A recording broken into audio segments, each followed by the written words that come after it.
Hi everyone. In today's tutorial, we will show you how to create a Wix account for free. This is the first step to building your website, and it only takes a minute. On Wix.com, to create a new free account, all we need to do is click Get Started. Once we are here, we just need to sign up if we do not already have an account.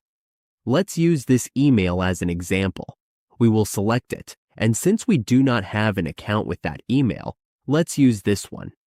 Here, we can confirm our email. Then we enter a password. Let's use this as our password. Next, click Sign Up. We just need to confirm that we are not a robot.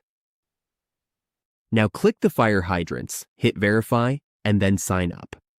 Once we are here, just click Save, then select for myself, and click Continue. We can skip this step if we want. Let's skip it so we can start building our Wix website right away. Now it is loading the dashboard. And there we go. It is that simple to create a free Wix account. We are now ready to start building and designing our own website.